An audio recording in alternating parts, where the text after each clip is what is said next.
TVK academy சார்பாக அனைவருக்கும் வணக்கம். நம்ம இன்றைக்கி இந்த வீடியோவில் என்ன பார்க்க போகிறோம் அப்படின்னா, பொது சுகாதாரம் மற்றும் நோய் தடுப்பு மருந்துத்துறை, அதாவது மாவட்ட நலவாழ்வு சங்கம், டிஸ்ட்ரிக்ட் ஹெல்த் சொசைட்டிலேருந்து வந்திருக்க ஒரு சூப்பரான ஜாப் ஆஃபர் பற்றி தான் நம்ம இந்த வீடியோவில் பார்க்க போகிறோம். வீடியோ ஃபுல்லாக ஸ்கிப் பண்ணாமல் பாருங்கள், அப்போ தான் நான் சொல்கிற அப்டேஷன் உங்களுக்கு புரியும். ஸோ நம்ம சேனலை இப்போ தான் முதல் முறையாக பார்க்குறவங்க தான் சேனலை சப்ஸ்கிரைப் பண்ணி வச்சுக்கோங்க. கூடவே இந்த பெல் ஐக்கனை அழுத்தி வச்சுக்கோங்க. அப்போ தான் நான் போடுற இந்த டெய்லி அப்டேஷன் உங்களுக்கு உடனுக்குடன் வந்து சேரும். வாங்க நம்ம வீடியோக்குள்ளே போகலாம். மாவட்ட நலவாழ்வு சங்கம் டிஸ்ட்ரிக்ட் ஹெல்த் சொசைட்டிலேருந்து கிட்டத்தட்ட பார்த்திங்கன்னா 23 வேக்கன்சிஸ் அனௌன்ஸ் பண்ணியிருக்காங்க. ஸோ இது எந்த மாவட்டத்துக்கு அப்படின்னா, கரூர் மாவட்டத்துக்கு. அதாவது தேசிய சுகாதார திட்டத்தின் கீழ் இந்த மாவட்டத்தில் உள்ள துணை இயக்குனர் மற்றும் சுகாதார பணிகள் அலுவலக வட்டார ஆரம்ப சுகாதார நிலையம் மற்றும் நகர்ப்புற சுகாதார நிலையங்களில் செயல்பட்டு வரும் பல்வேறு திட்டங்களின் கீழ் பதவிகளுக்கு அந்த ஒப்பந்த அடிப்படையில் பணிபுரிவதற்கு விண்ணப்பங்கள் வரவேற்கப்படுகிறது. ஸோ இந்த விண்ணப்பங்கள் எப்போ இருந்து நம்ம அதாவது ஸ்டார்ட் பண்ணியிருக்காங்கன்னா, டிசம்பர் 23, 2023 அப்ளிகேஷன்ஸ் ஆஃப்லைனில் ஸ்டார்ட் பண்ணி அவங்க அந்த அந்த மாவட்ட நலவாழ்வு அதாவது டிஸ்ட்ரிக்ட் ஹெல்த் சொசைட்டி ஆஃபீஸில் நேரடியாக நீங்கள் கொடுக்கலாம். ஸோ அது லாஸ்ட் டேட் பார்த்திங்கன்னா 6/1/2024 மாலை 5 மணியுடன் முடிவடைகிறது. ஸோ கிட்டத்தட்ட 23 வேக்கன்சிஸ் டிஃப்ரெண்ட் கேட்டகரிஸில் கொடுத்துருக்காங்க.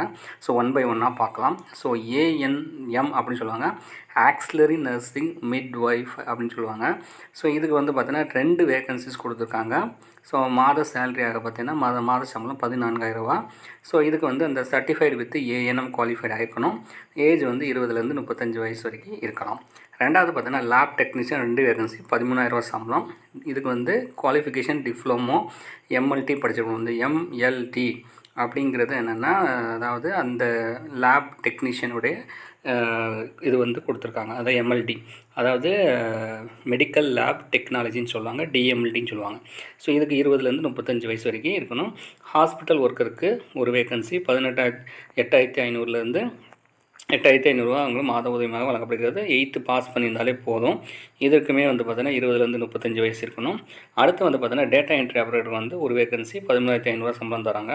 இதை பொறுத்தளவில் ஏதாவது ஒரு degree with 1 year PG diploma computer application, அதாவது type writing and English and Tamil, so இது தெரிஞ்சிருந்தால் இதுக்கு அப்ளை பண்ணிக்கலாம்.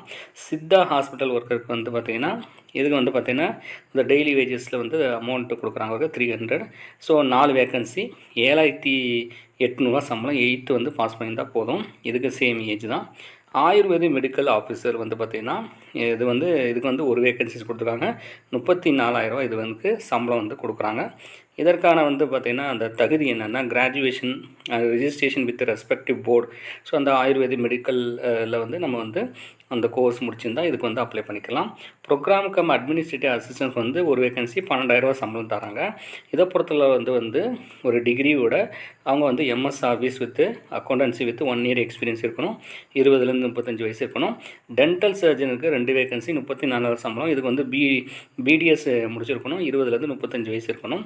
டென்டல் அசிஸ்டன்ட்க்கு 2 வேகன்சி 13,800 சம்பளம். அதாவது 10th ஸ்டாண்டர்டு. இவங்களுக்கு பார்த்திங்கன்னா ஒரு 1 இயர் எக்ஸ்பீரியன்ஸ் அந்த டென்டல் யூனிட்டில் இருக்கணும். அடுத்து எம்எம்யூ, அதாவது கிளீனர் பர் டே. ஸோ இவங்களுக்கு பார்த்திங்கன்னா ஒரு வேகன்சி 18,460 சம்பளம். 8th பாஸ் பண்ணியிருந்தாலே போதும். So next multi purpose health ஒர்க்கருக்கு பார்த்திங்கன்னா 4 வேகன்சி 14,000 சம்பளம். இதை பொறுத்தளவு ஒரு +2 முடித்து with biology, botany, zoology, so இதில் ஒரு நாலேஜ் இருக்கணும். Must have pass in Tamil language in SSLC level. So இவங்களுக்கு மல்டி பர்பஸ் ஹெல்த் ஒர்க்கர், அதாவது health inspector or sanitary inspector முடிச்சிருந்தவங்க இதுக்கு அப்ளை பண்ணிக்கலாம். வயது பார்த்திங்கன்னா 20லேருந்து 35 இருக்கணும். Last mid level health provider 2 vacancy 18,000 ரூபா சம்பளம் தராங்க. இது DGNM or BSc nursing, BSc nursing with integrated and curriculum with register under the nursing கவுன்சிலிங்கில் முடிச்சிருக்கணும். 20லேருந்து 35 வயசு வரைக்கும் இருக்கணும். சில நிபந்தனைகள் கொடுத்துருக்காங்க பாருங்கள், அது என்னென்னு கொடுத்துருக்காங்க பார்க்கலாம். இந்த பதவி பார்த்திங்கன்னா முற்றிலும் தற்காலிகமானது. இது நிரந்தரமாக்கப்பட முடியாது. அதாவது என்ன சொன்னால், எக்காலத்திலும் பணி நிரந்தரம் செய்யப்படாது. ஸோ இது ஒரு டெம்பரரி ஜாப் தாங்க. பணியில் சேர்வதற்கான சுய விவரம், அதாவது சுய விருப்பம் மற்றும் அண்டர்டேக்கிங் ஃபார்ம் வாங்கிப்பாங்க. ஸோ விண்ணப்பம் அனுப்ப வேண்டிய முகவரி கொடுத்துருக்காங்க. அதாவது செயலர், துணை இயக்குனர், சுகாதார பணிகள் மற்றும் மாவட்ட நல்வாழ்வு சங்கம், டிஸ்ட்ரிக்ட் ஹெல்த் ஆஃபீஸ் வந்து கரூர் மாவட்டம். ஸோ இதெல்லாம் தெளிவாக படித்து பார்த்துக்காங்க. ஸோ இந்த அட்ரஸ் தான் நீங்கள் வந்து டேரெக்டாக, அதாவது தபால் மூலமாக, அதாவது விண்ணப்பங்கள் நேரிலோ அதாவது விரைவு தபால் மூலமாகவோ வர வைக்கப்படுகின்றன. விண்ணப்ப படிவு அருகில் உள்ள மாவட்ட துணை இயக்குனர் சுகாதார பணிகள் அலுவலகத்தில் வந்து கொடுக்குறாங்க. குறிப்பிட்டுள்ள அந்த பதவிகளின் எண்ணிக்கை வந்து மாற்றத்துக்குரியதுன்னு போட்டிருக்காங்க. விண்ணப்பங்கள் வந்து அதாவது வயதிற்கான சான்று, கல்வி சான்று, இருப்பிடச் சான்று, ஜாதி சான்று மற்றும் வந்து பார்த்திங்கன்னா பதிவுச் சான்று ஆகியவற்றை வந்து நகல்களை இணைக்க வேண்டும். இது ஜெராக்ஸ் காப்பியும் வந்து இதோடு அனுப்ப வேண்டும். விண்ணப்பதாரர் கண்டிப்பாக விண்ணப்ப உடையில் கையொப்பமிட வேண்டும். ஸோ கண்டிப்பாக வந்து நீங்கள் வந்து அப்ளிகேஷன் போடும்போது உங்களுடைய அதாவது சிக்னேச்சர் இல்லாமல் அனுப்பக்கூடாது. அப்படி அனுப்பினீங்கன்னா ரிஜெக்ட் பண்ணுவாங்க. ஸோ இதுதான் வந்து application form district health society கரூர்னு கொடுத்துருக்காங்க பார்த்துங்க. ஸோ இந்த அப்ளிகேஷன் ஃபார்ம் வந்து இந்த நோட்டிஃபிகேஷனோட டிஸ்கிரிப்ஷனில் தரேன். ஸோ இதை வந்து டவுன்லோட் பண்ணி நீங்கள் இதை ஃபில் பண்ணி, ஸோ இங்கே என்னென்ன டாக்குமெண்ட்ஸில் எல்லாமே கேட்டிருக்காங்க. ஸோ இது எல்லாமே நீங்கள் வந்து இணைச்சிட்டு இந்த சிக்னேச்சர்னு கொடுத்துருக்காங்க பாருங்களேன். ஸோ இந்த இடத்துல நீங்கள் என்ன பண்ணணும், இந்த இடத்துல வந்து கரெக்டாக நீங்கள் சைன் பண்ணாமல் அனுப்பக்கூடாது. இன்கேஸ் சைன் பண்ணலைன்னா கண்டிப்பாக அந்த அப்ளிகேஷன் வந்து ரிஜெக்ட் பண்ணுவாங்க. ஸோ இது சம்மந்தமாக ஏதாவது உங்களுக்கு டவுட்ஸ் இருந்ததுன்னா நீங்கள் கமெண்ட் பாக்ஸில் கமெண்ட் பண்ணலாம்.